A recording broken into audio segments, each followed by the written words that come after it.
two souls that are destined to be together find each other, the streams of light flow together, and a single brighter light goes forth from that united being. So perfectly apt for Alan and Nina and their son Jared. At home, Alan picked up an interest in genealogy from Janina. He came to love travel, especially to national parks and Indian food and Scrabble, and he even was happy when Nina beat him at the game. Alan and Nina became very active in the worship and study meeting at Bethel congregation. For years, Alan played at a monthly Kol HaNeshama Friday night service that they had, and this brought numerous Jewish musicians into his life. Later, when Milton moved to the Hebrew home, Alan and Nina joined B'nai Israel to be closer by on Shabbat. And of course, their home life was immeasurably enriched and deepened when Jared came along 29 years ago. I can imagine the joy that filled Alan at each stage of Jared's development as a mensch and as a mathematician. I can't even imagine how much pride he took in Jared's renowned mathematical achievements. The end came suddenly and unexpectedly. Alan had received a serious medical diagnosis in mid-November, and he then scheduled 2 weeks of medical leave to sort out how to proceed. We still do not fully understand the cause of his sudden death in the hospital emergency room, but here we are, in sadness and shock. It's almost impossible to absorb the full measure of such a loss in so short a time. To Alan's family, know that grief is neither predictable nor linear, and it accompanies you until it's done. None of us knows how long that grief will last. All we can do is allow it its due, and it will wait for you as you need it to. The more you love, the more you grieve, but the grief is softened by having had this good man's love, support, and gentle caring that you will carry forward. Let me invite Nina to come up and say a few words.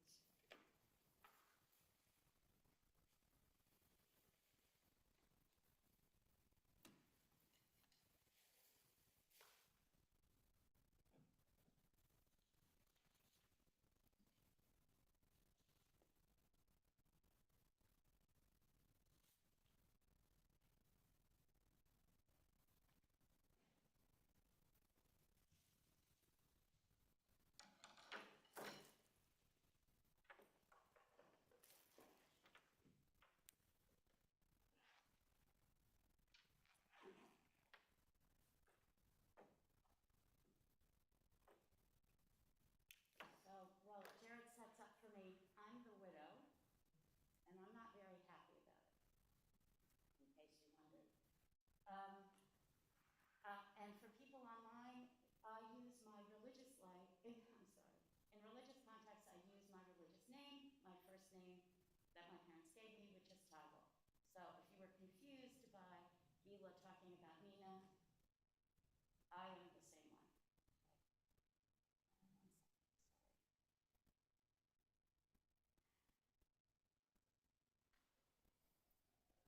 I'm still not quite sure. I'm saying it's just really hard for me. As people who knew us as a couple, if I'm calling to tell people and they're almost arguing with me, what, you didn't die? Alan died? Alan, who was 6 years younger through our life, almost 32 years plus, younger, vibrant, all those things, it's really been a shock. And in his memory, I just thought I'd say, I've never worn this yarmulke before, and it's very not attractive. But this is a Eastman Rochester Hill yarmulke, if you wondered. All right. Okay, so, explain that. All right. So there's an old public speaking joke that says, I have a bunch of remarks before I get started.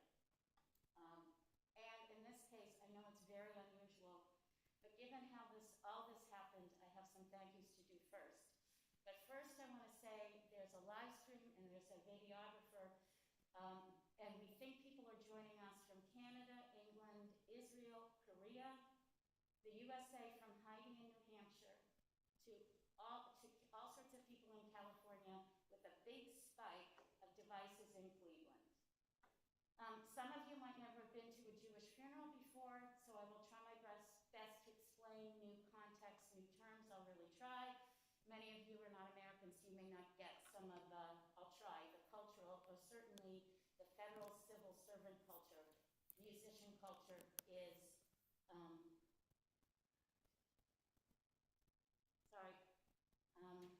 musician culture is, of course, universal.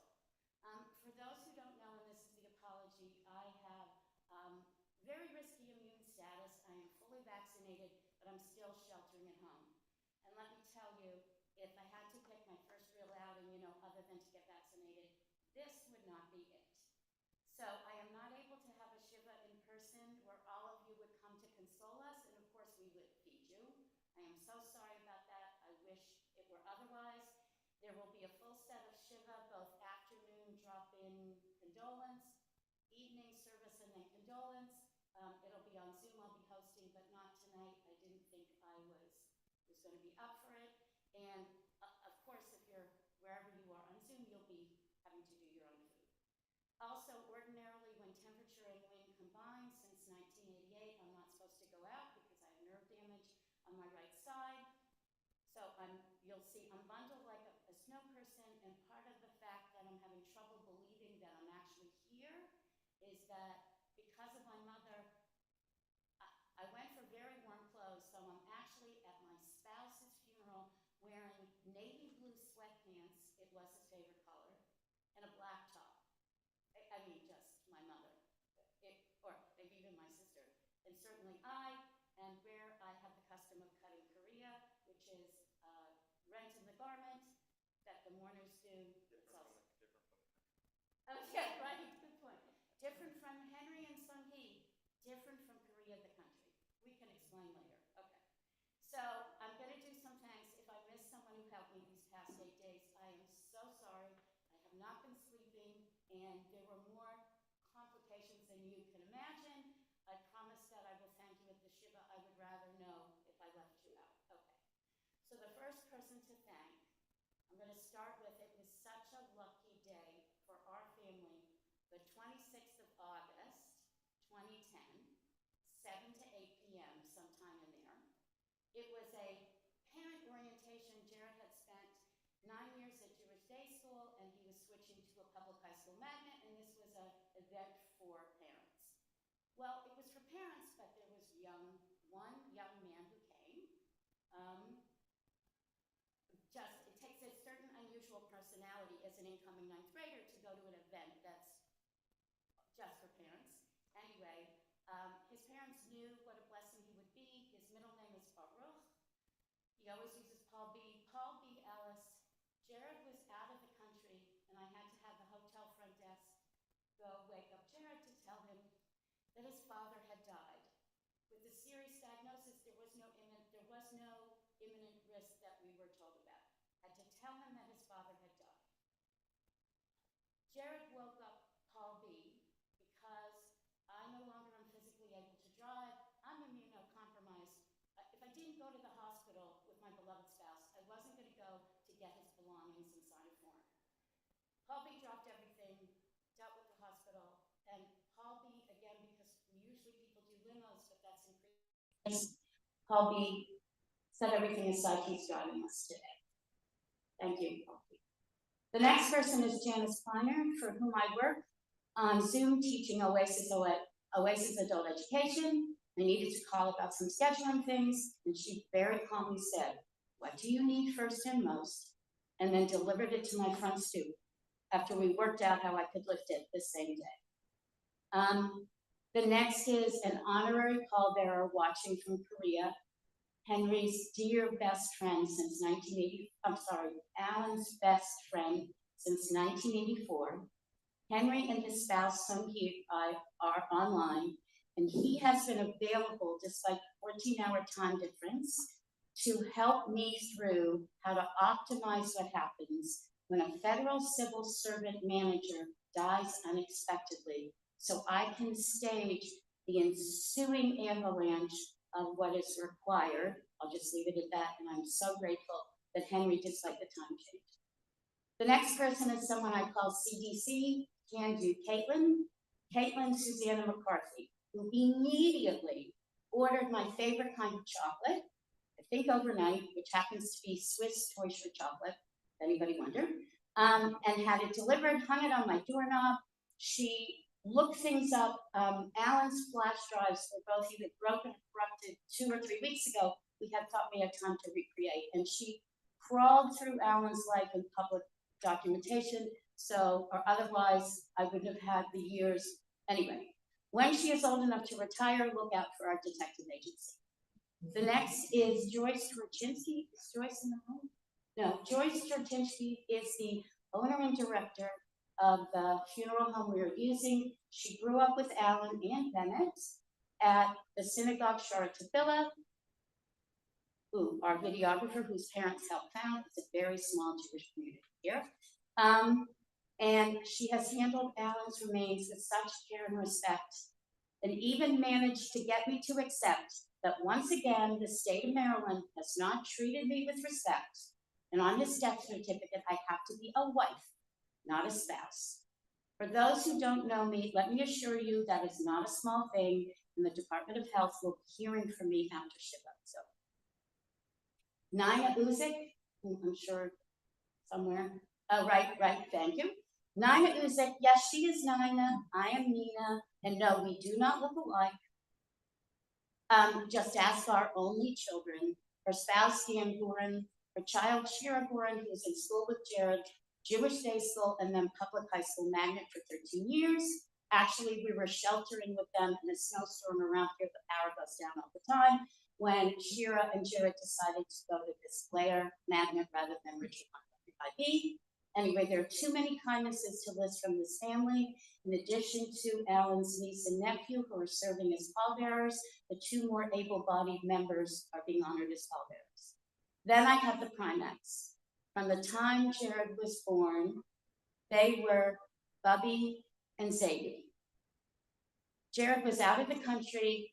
Thanksgiving weekend, let me tell you, don't die the Wednesday before Thanksgiving. It's just not the way to go. Anyway, my first phone call was to Jared in the hotel. My second phone call was to try to consult Alan's father's rabbi for the safest way and who could tell him. It took a little while, but we decided Aaron is a physician, and he took Jared to tell his grandfather that his daily visitor, his younger son, had died so suddenly without warning. So grateful. At the same time, on the same day, Jared couldn't be 2 places at once. Sue Ducat, whom I've never even met in person. This will be the first time. Our dear friend Sue, this is just one of the ways that so mattered. She delivered the kittle and the tallis in which Alan's remains are being buried. A kittle, Alan and I were both married in kittles, and I just couldn't figure out they're identical. He might be buried in the one I wore at the wedding. He might be in the one either way. It's a ritual garment that is worn at a wedding if one leads a Passover Seder, and also to be buried in.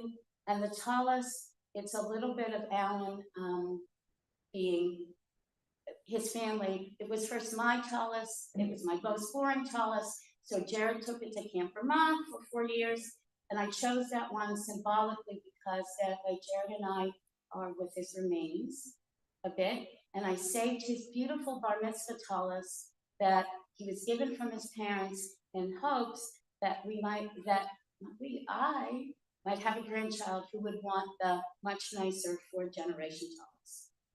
At the same time that all these things were happening, Jared was going to get his grandfather. We had to get the kittle and the tallis, because at that point we didn't know when the funeral was going to be, and there was still a chance it would be Tuesday, and the ritual washing Tahara was taking place Monday, so at night they had to be there.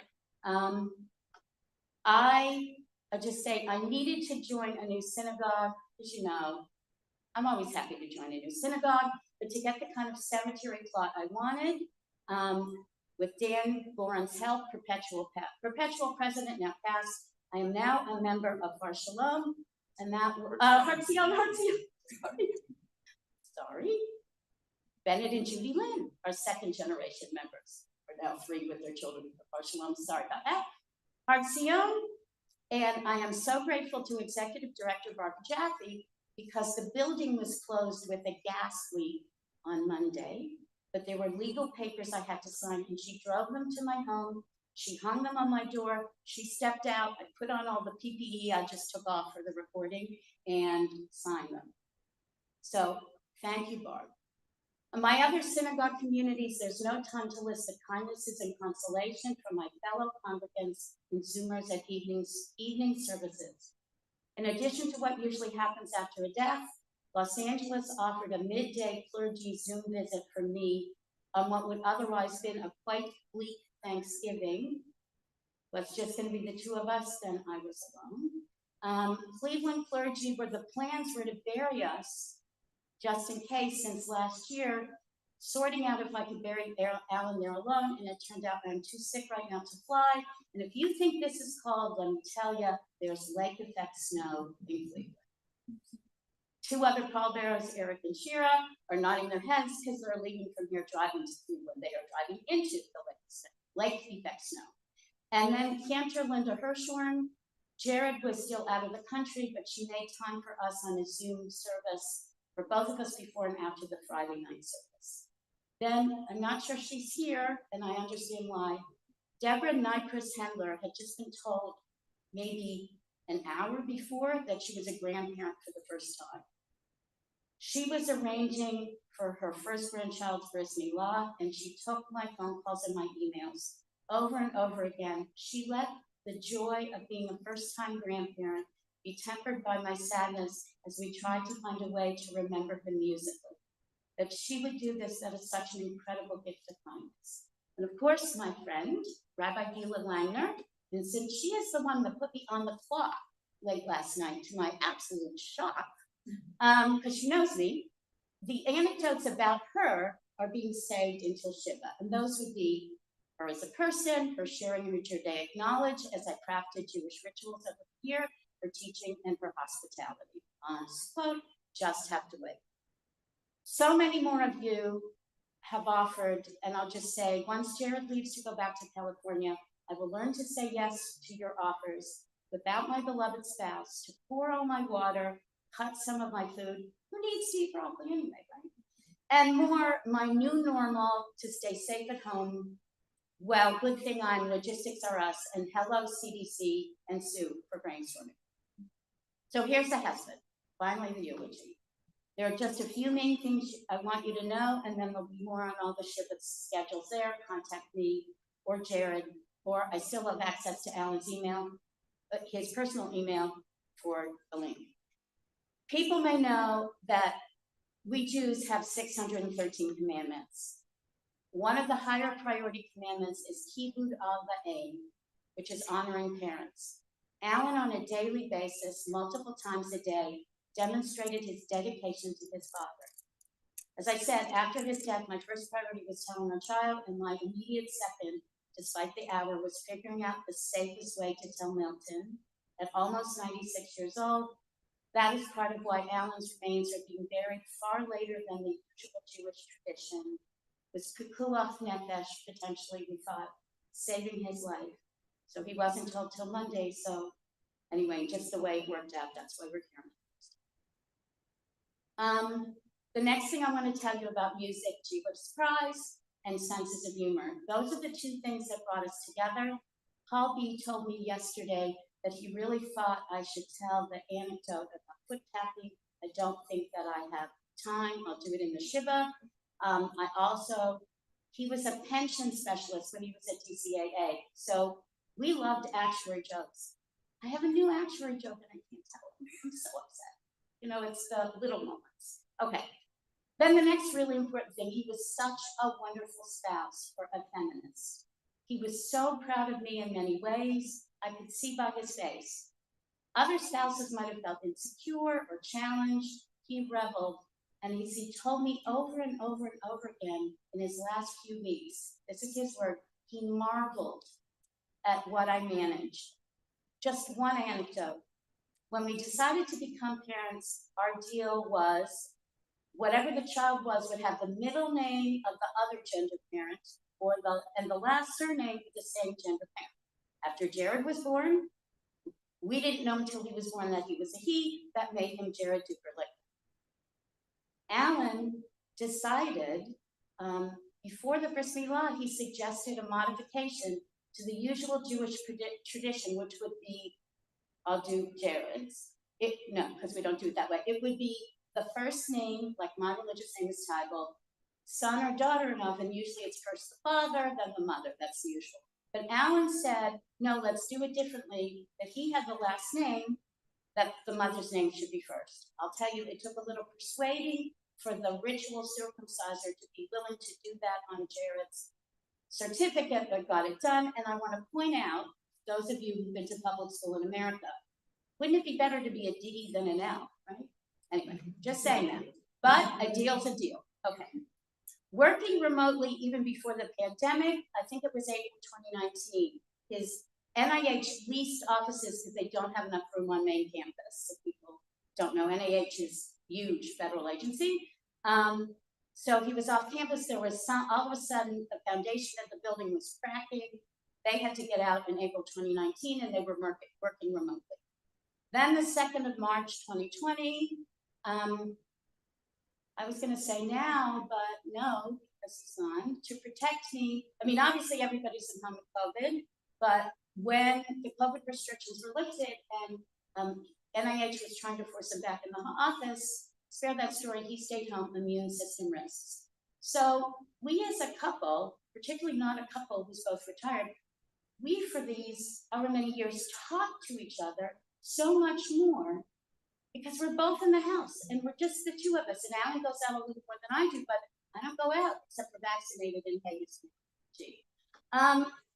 So we were together more, we had more conversations, and he was taking a break to get a drink. Anyway, it's just very difficult. So now, it is time to explain the sticks. Okay. Anyone here from either DCAA or NIH? Got it. Oh, anyway, all right. So this is what I'm going to tell you. I gave what? Okay, go. Yeah, thanks. Okay, Gila can commit race. All right. So he wanted to be, and I called him a crypto musician because he was really worried that he wouldn't be taken seriously as a lapsed accountant and then as a manager at NIH if they knew that how much of a musician he was. So let me tell you what the advantage was, many disadvantages to working remotely. So we know he's going to be home for a while. You think he got a desk? Nah. Or a table? Nah. He used one of his many drum kits. The computer went on drum. And these are his office. I mean, we have drumsticks all over. These are his office ones. I got them. And you know what he would do? Sorry, federal government, but there are some meetings that just aren't as, you don't have to pay as much attention as others. Right? So he would turn the audio off so he couldn't be heard. He would turn the audio off if other people turned the video off, and he drummed away. He was drumming all the time. Now, the marimba, no, you're laughing, I'm sure you know that, right? The marimba was a few steps away, but mallet instruments, it didn't. You don't do mallet. Anyway, these are the drumsticks. Okay. Anyone want extra drumsticks? I'll tell you, we're drowning. Oh, do you think he took drumsticks to the emergency room? Yeah, right. Okay. So, and if I didn't say, these are in fact Vic I would, percussionists would expect no less. Okay. So, you never know when a drummer needs sticks. Now I would say, if Alan were here at this point, he would, his grandfather's favorite joke, and one of his, he would tell this joke. I'm going to tell it in his memory. What is the difference between a percussionist and a drummer? Milton Schlesinger used to say, about $10,000 a year. Right, I mean, that was in 62 month update. Okay, so that crypto musician thing, he really didn't want his day gig federal people to know about his many other part-time gigs because, as I said, he wanted to be sure he was taken seriously. He had chosen this dual career. Music was his essence. Music was his soul. Music was his very being. So I remember one time from his DCAA years, he played with all these different bands. He had some band leader be going to a cocktail party. When he got to the cocktail party, he realized it was one of the contractors that he was auditing. Okay. Wait, do you know this one? No. Okay. We'll take this back. To one of the contractors he was auditing. So if you know Alan, if you come to a Shiva, we have all sorts of photos. I always used to accuse him of hiding behind his hi-hat, which is a symbol. So what he did is he made the hi-hat higher, and we talked a lot about body language. He didn't make eye contact with everyone. He didn't do the break. No one recognized it. Now, that changed when he got to NIH, because there's somebody who was at NIH that first week who's really good at doing research. Raymond Hart, I'm looking at you. And I don't think he's here, right? Is he some posted? No. Anyway, okay. Tell him Raymond outed him that first week. Okay. So the next thing, and this is the last part, and some of this I didn't even know until he died. He was such a friend and mentor to other people. The gift of friendship. I have her permission to say this publicly. I had such trouble, and Sue kept helping me to try to reach her, to reach percussionist and timpanist Julie Angeles Bowler, who is a military musician, and she's away, and she sent us a ton of photos. When I told her, whatever day I finally found her, for almost half an hour, she cried and cried on the phone. I couldn't get her to stop crying.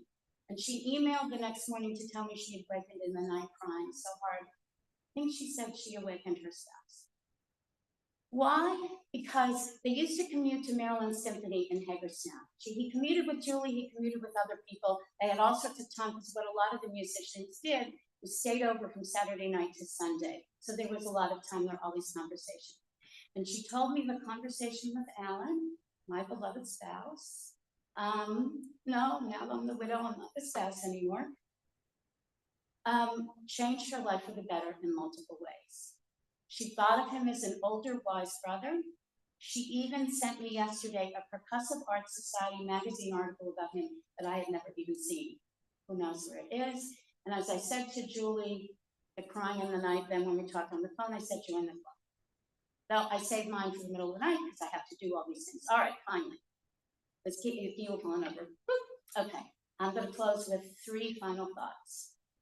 If you knew him, and I'm going to look at the beds, you knew him, right? He died with 70 sick days. Hello, and he had a diagnosis. We were starting to plan, how could he still be a manager, could he, because if you have to be out, whatever. Now, I've since learned that maybe he thought you didn't get those sick days even if you retired or died. My point is, if that wasn't enough to bring him back, he died with 70 sick days. Oh my God, what a waste. And more things, okay. When he played for regional symphonies, and yes, it was plural, the main one was Maryland Symphony, but he also did Annapolis, Fairfax, whatever, a whole bunch. Jazz combos, wedding bands, swing bands, and klezmer bands. He subbed for other ones after he met me, and he listened to music all day long. He composed only one piece of music, which is Waltz for Tigala, me. I did try to find musicians to play it today or record it given weather predictions, and that was just not something with everything else I could manage on short notice. Jews have first a 7-day period of mourning and then a 30-day. I will be doing a ritual on the 30th day when the Shloshim, which means 30, concludes, and I hope to have it recorded by then. So now I'm going to finally end by saying, may the memory of Abraham David be for a blessing. So is it okay that I have moving for just a second? Okay, fine. All right. Yeah, you can take it.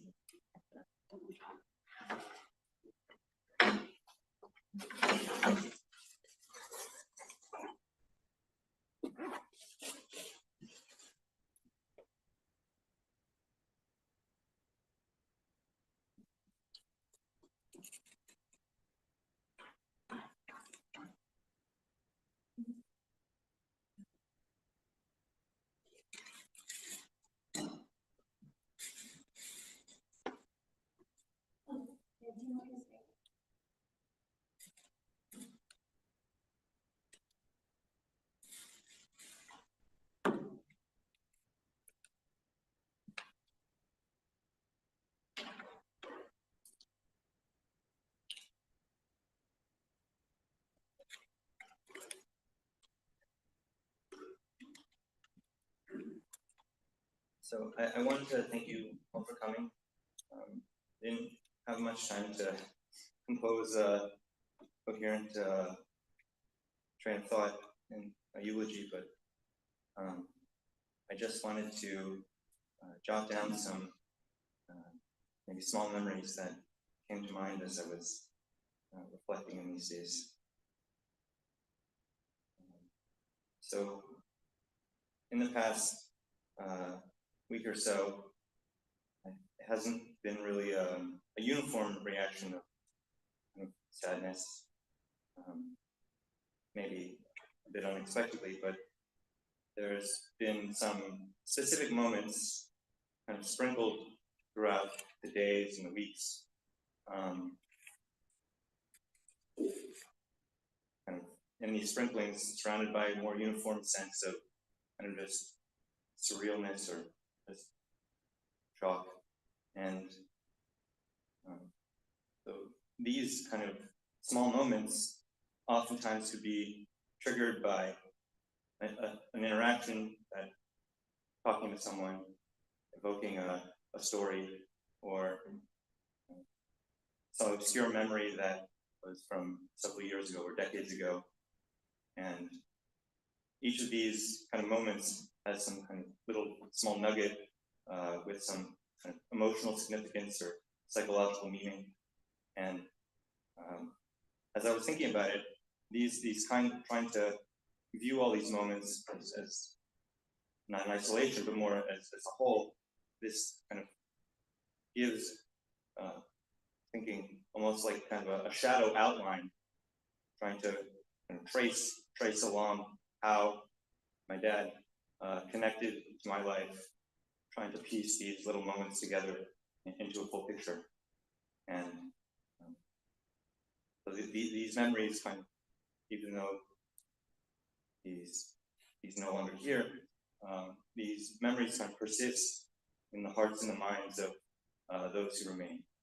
And I just want to give maybe some jotted down notes of kind of memories that I still have remember fondly.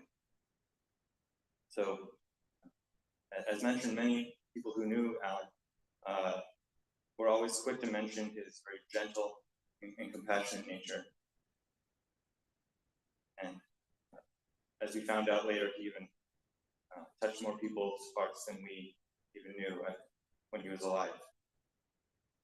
One kind of small anecdote was that growing up, as he was working at the GCAA, he was always reluctant to take on a managerial role because he didn't want to deal with a lot of the politics and the drama. But he was kind of asked over the years again and again with increasing vigor to take on these roles. And eventually when he moved to NIH, he ended up indeed kind of giving into the pressure and actually becoming a manager. And in retrospect, he actually started to enjoy that role and facilitating and seeing the other employees grow. So one thing I guess that's been said about kind of roles of leadership is that oftentimes it's best that to have those step into the roles who don't even necessarily want to have that responsibility, but have that responsibility thrust upon them. So I think he took that in stride, and we appreciate what he did. So even in his work, he would be talking about integrating horizontally and vertically the federal government, trying to make bridges across the various departments in the federal government. And I think in some cases he was the first person to make contact with some obscure department who didn't even know that HHS even existed or something like this.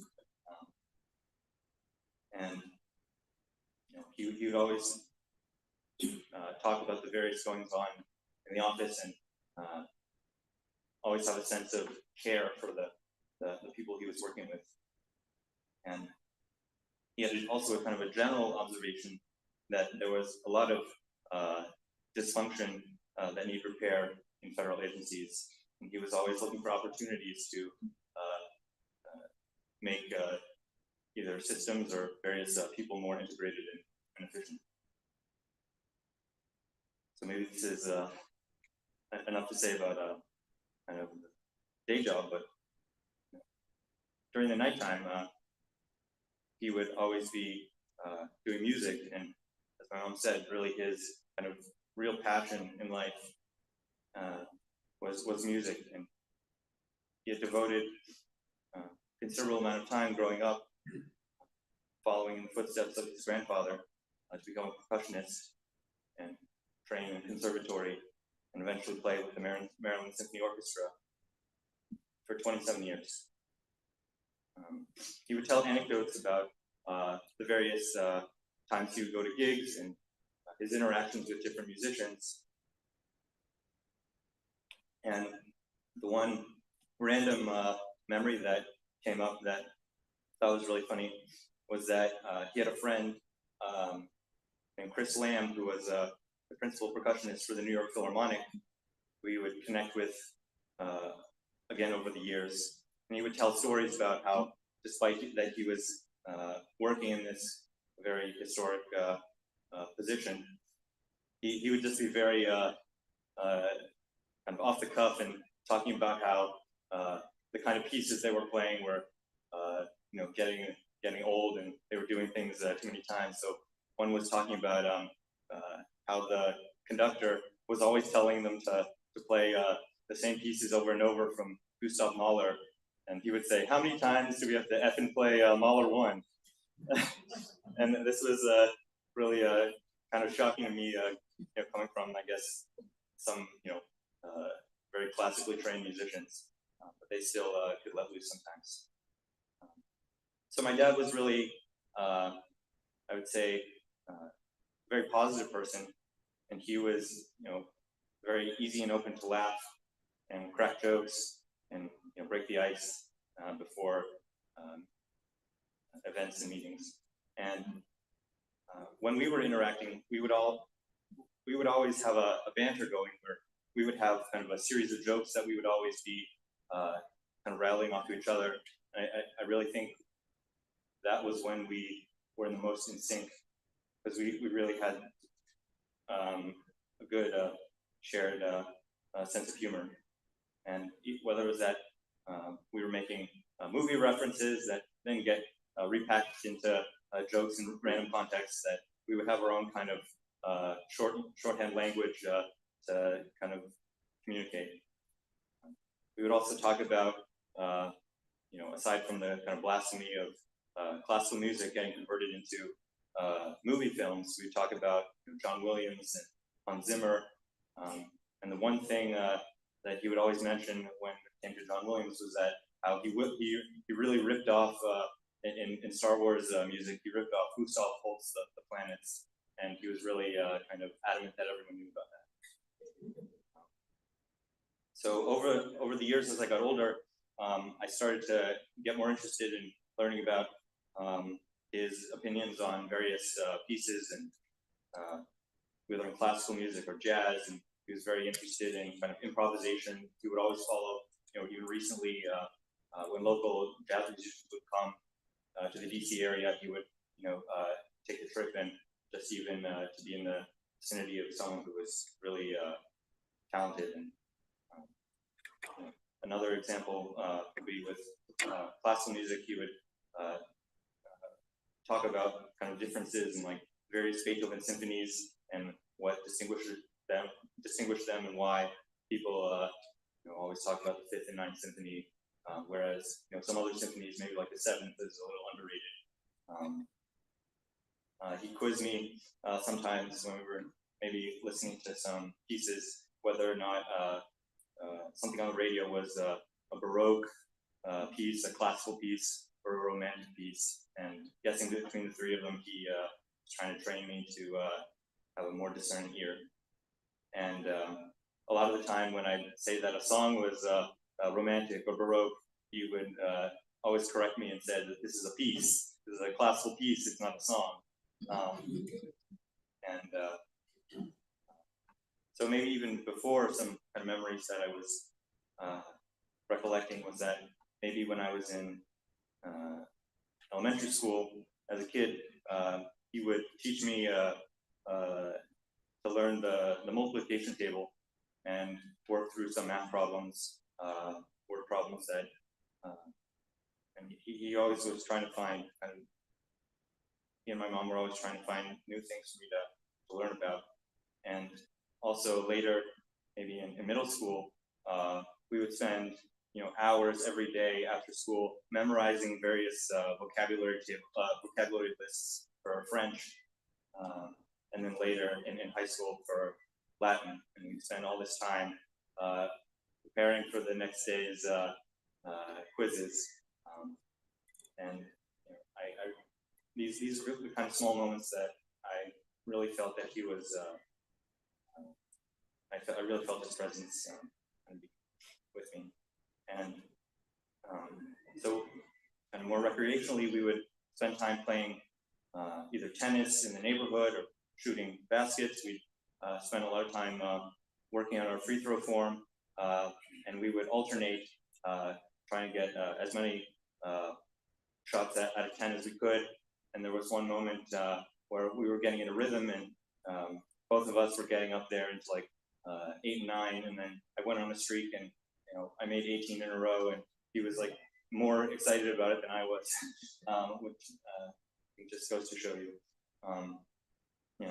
especially during the pandemic, we would play these long games of chess together.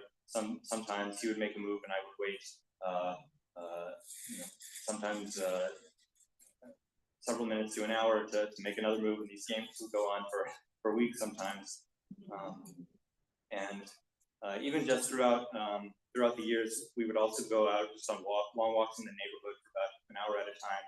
And it was one of these kind of calming moments during the day where I think this is a lot of times during this lunch break, he would tell me about what's going on at work, what's going on throughout the day, and I came to really enjoy those moments. So as was kind of said, he was a very modest person. He was in public very reluctant to kind of talk himself up, and but I know he touched a lot of people, and but as I got older, I could tell that he was getting excited about the work I was doing in my mathematical research, and he would always be asking me, every time we talk, what the latest developments were and what kind of projects I was working on, and I could tell he was really proud to hear all the developments. And whenever I'd have a new paper to explain or a new theorem, he'd always keep he'd always keep insisting on having me explain exactly what the statement meant and why the result was meaningful. And he wouldn't be satisfied until I could break it down to a point where he could understand exactly what the statement meant. And a lot of people, you would just kind of nod your head and say, yeah, okay, just move on. But he wasn't satisfied with that. He really wanted to understand in his own terms.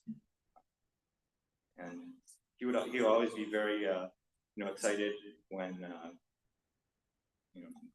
new things were happening, and especially with YouTube videos that would come out with me, he would always be telling me about how the view counts are going and what the comments are, and it was something we shared a laugh about.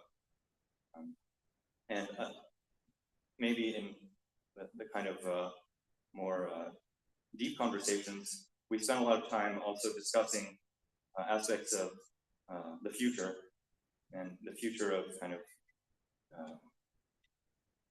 history. And it's really tragic in a way, because he really came to understand the kind of increasing importance of the period of time we are in right now in human history, with the development of artificial intelligence and the changing of what it really means, what's going to change, what it really means to be human, how to make connections in this world, and how to derive meaning, whether or not how labor will change, what jobs will go away, what new jobs will arise, and how even people will relate to each other. And I'm really sad that he's not going to be able to see what's going to happen in these developments and the ramifications. And maybe in closing,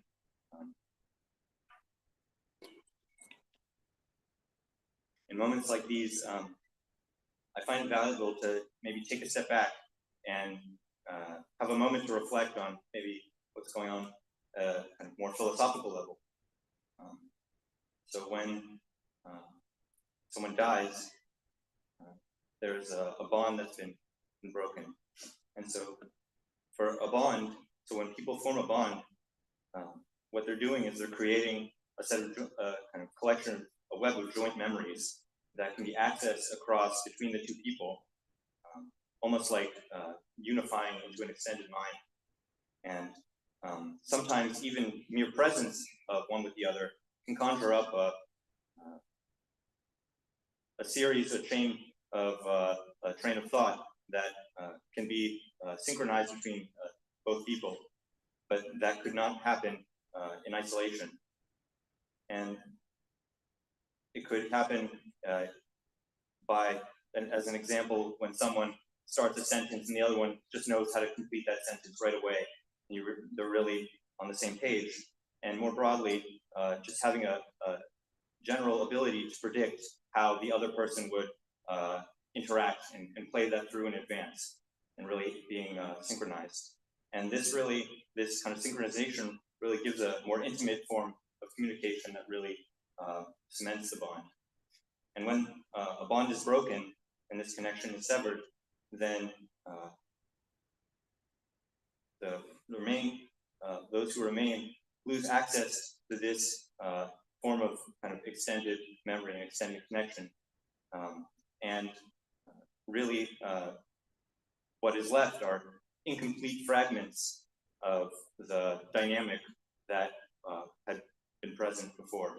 And I think it's really this acute awareness of the discrepancy between what the fragments are that remain with the genuine interactions and dynamics that had been thriving, which is from the genuine bond, and this discrepancy between the two is really what generates the grief and generates these moments sprinkled out. And it's precisely in these counterfactuals of evaluating what you do remember versus what the feeling is of what it was like to have had the genuine connection is when these memories start to flow through. And this is really where the sadness is pinpointed. So I know people have said that time is the great healer, and maybe this is because over time the ability to remember and reconstruct these genuine connections to memory fades away, and therefore their discrepancy is less felt. All I'll say is that that is a long time from today.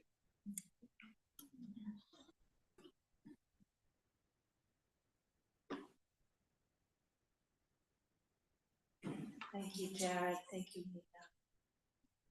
Let's open our booklets and join me in reciting Psalm 23.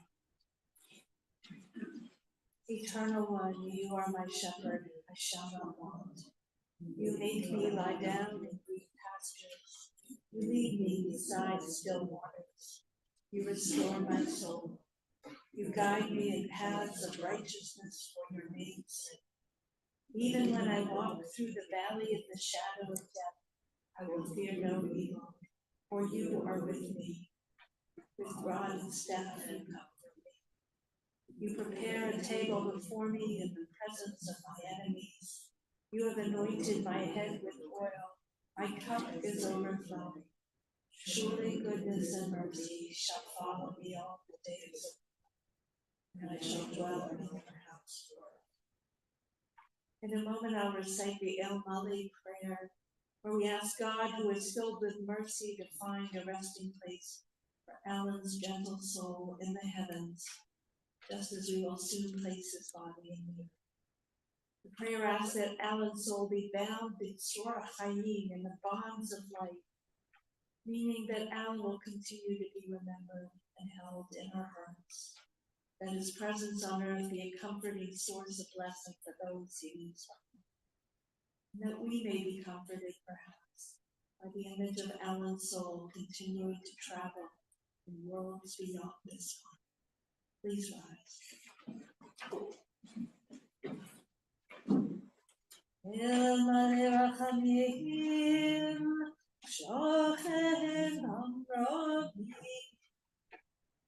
hamze melocha nechona, tachat kanfei ashkita, emal kedoshim atorikim, kizohar ki hamazirim, et nishmat Abraham, David, et Hashayuti, Israel, Moshe, Shelach le'olamo, Began Eden temenuchato, Lachem barachamim, Yastireu beseter nafav le'olamim, Bitzor chayim et nishmato, Adonai u'nachlato, V'yanuach v'shalom al mishkafo v'nomah.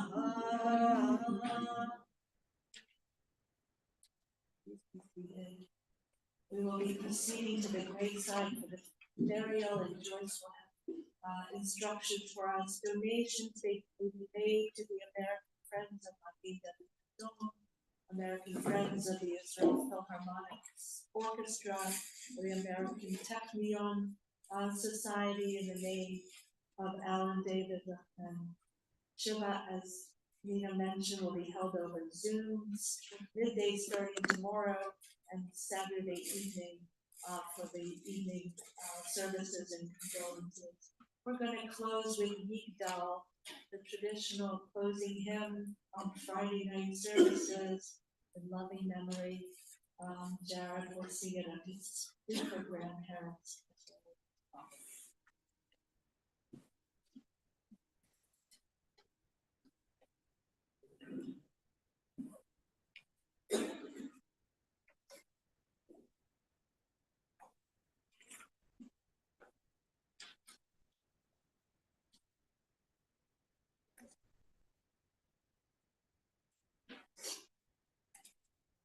Yigdal Elohim Chai, Ve'yishabach, Nimtzah Be'er, Siuto, Echad Le'en Yachid, Kehibudo, Ne'lam V'gam Ein Sof Lechado, Ein Lo Damut Haguf, Ve'ein Ha'oguf, Lo Na'arot Elav Kedushato, Kama lechol davar asher nivra, Rishon rein Reshit leReshito, Kino Adon Olam lechol notzar, Yoreh gedulato lemalchuto, Sofech lenuato netar, El anshe segulato betikvarto, Lokam B'Yisrael Moshe Nabi U'Mabid et Emunato,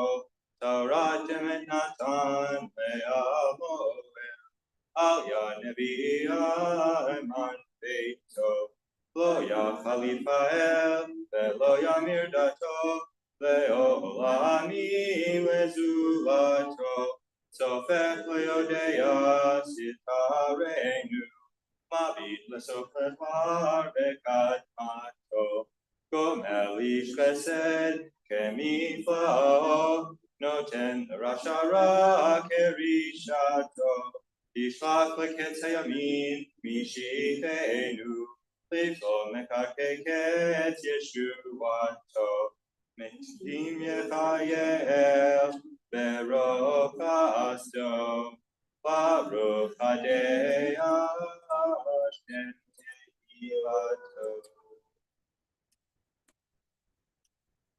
Thank you. I'll invite our pallbearers to come forward.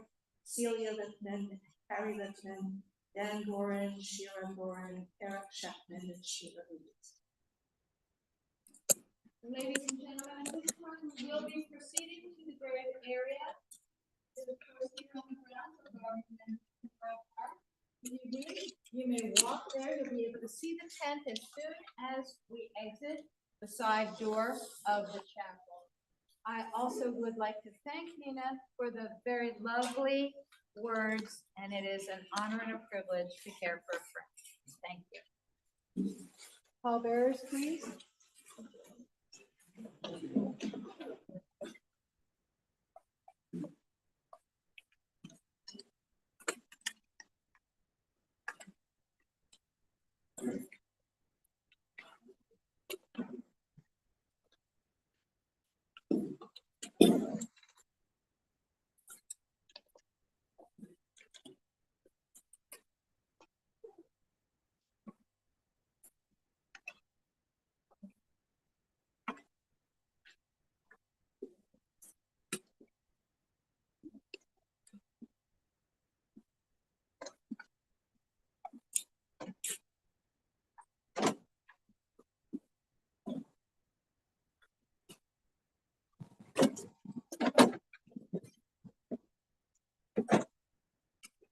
Pause for 1 moment while we take a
Hello.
To the hills, somewhere, somewhere down the if my eyes up to the hills, from where does my help come?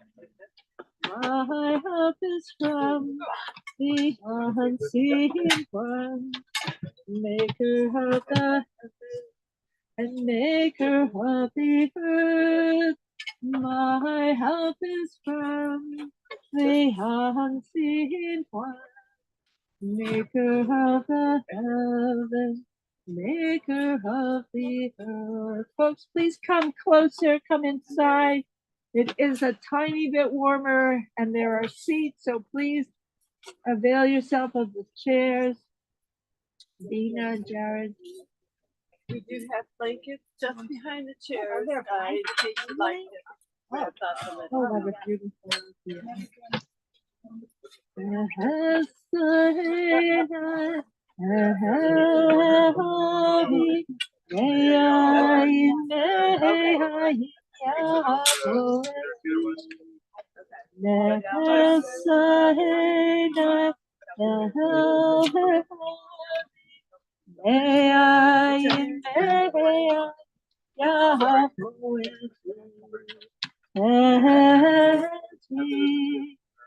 Name Adonai. Please sit, take a chair. Ose Shamayim Haaretz Name Adonai. Ose Shamayim Haaretz. With a sudden and unexpected death, there is no time, no chance to say goodbye. This is our time to say goodbye with an act, what we call chesed shel emet, of compassion of truth, of a true act of compassion to accompany Alan as far as we are able to see him safely tucked into the earth and to say a blessing of farewell.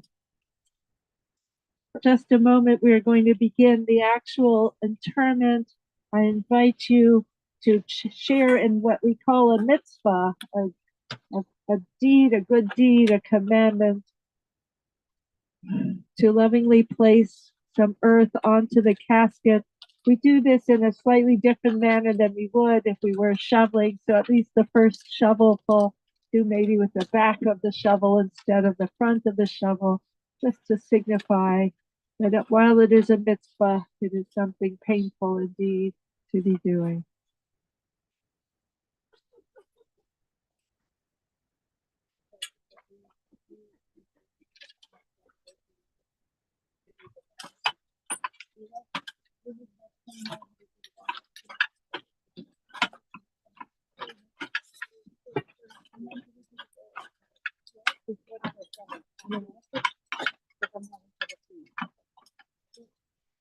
And then,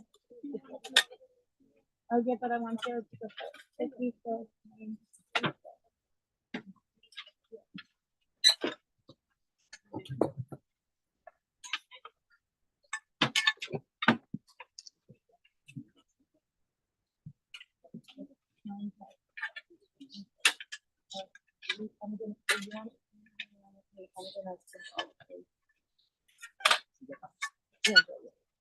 Okay,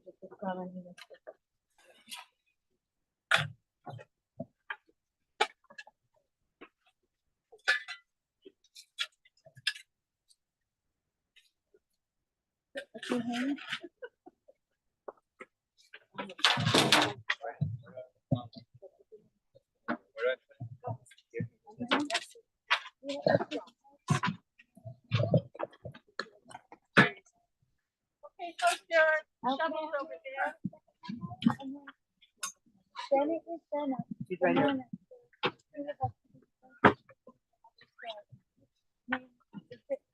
Or do I do the little symbolic one? This? Yeah. He's over here.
Everybody is welcome to join. We'd like to cover the top of the casket.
Folks, please come forward so that we can continue.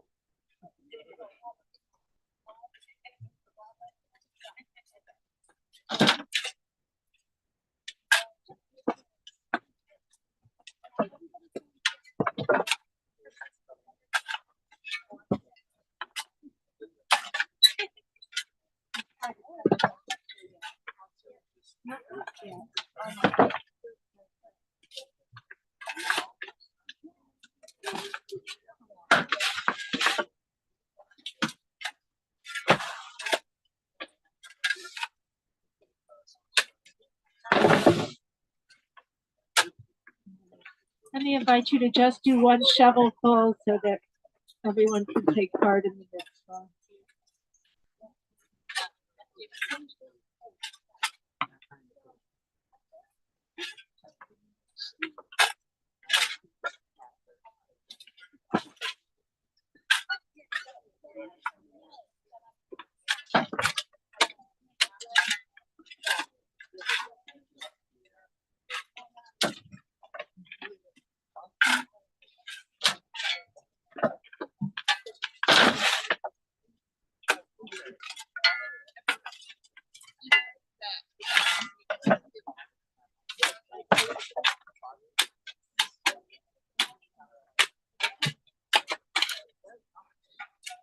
All right, folks. We're going to come to an end here. Thank you for doing this mitzvah together.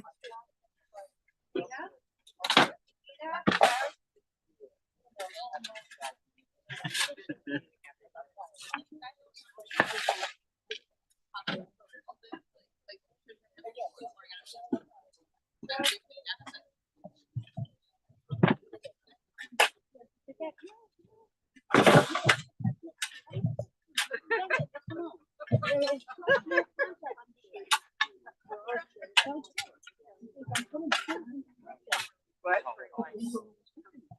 That's all right. You just have to stop meeting like this, but you know. Okay, great. I'm sorry. Yeah. Okay. Oh yeah. Well, where? I'm so sorry about. Okay, thank you. Where's my copy of the burial card? I have it for you. No, but and where's Jared? And where's Dennis? Where's Jared? I don't. Jared's right there. Thank you. How can I not see Jared? Two people. You need this? No, we need burial. Jared? Jared? Jared, we need burial card. Okay, so now, no, Dennis. Oh, I don't know where Dennis is. Not yet. Yeah, there's Right Dennis. here. Okay. Yeah, we're doing the burial. Oh. Oh, yeah. This is it. Yeah. Okay, hold on. Hold on, Let Go by Rabbi Harold Sholai. Hold on and let go. On the surface, contradictory counsel, but one does not negate the other. The two are complementary, two sides of one coin. Hold on, for death is not the final word. The grave is not oblivion. Hold on, Kaddish, Yortzeit, Yisker. No gesture, no kindness, no smile evaporates. Every embrace has an afterlife in our minds, our hearts, our hands. We are part of the flow of life, the divine process which gives and takes, creates and retains. We too must give and take, seize hold and release. We will recite the burial Kaddish. The first paragraph is different from what people might be used to, and it continues with the regular. Yit gadal v'yit kadash shemei rabbah. Ve'amad dehu atid le'itkadeta. Ule'achriya'a meitaya. Ule'shachvela hefle. Ule'mifrachaya. Ule'mivne karta d'Yerushalem. Ule'mekar pulchana nuchra'a me'ara. Ve'la'atava pulchana kadisha v'ishmaya le'atre. V'zive v'kare u'shechinte. V'yatzmach purkane v'kare mishife. V'chayechon v'yomechon v'chaye v'chol beit Yisrael v'agala v'zman kari v'yiru amen. Yehe shmei rabam barach le'olam u'lamei amaya. Yitbarach v'yishtabach v'yitpa'ar v'yitromam v'yitnaseh. V'yithadar v'yitaleh v'yithalal shebei d'kudesha v'richu le'ela min kol birchata v'shirata tushbechata v'nechemata v'aviran v'ama v'yivru amen. Yehe shlama rabba min shemaya v'chayim tovim aleinu v'al kol Yisrael v'yivru amen. Oseh shalom b'romav Uya aseh shalom aleinu v'al kol Yisrael v'kol yoshvei Tevel v'yivru amen. To conclude, I'm going to ask folks to form two lines back here, if that's feasible, and or maybe over here. I think that might be even better, and allow the mourners to walk through the lines to feel your comfort and feel your wishes, and to feel the support of the community. Thank you for being here on this very cold day. Much appreciated.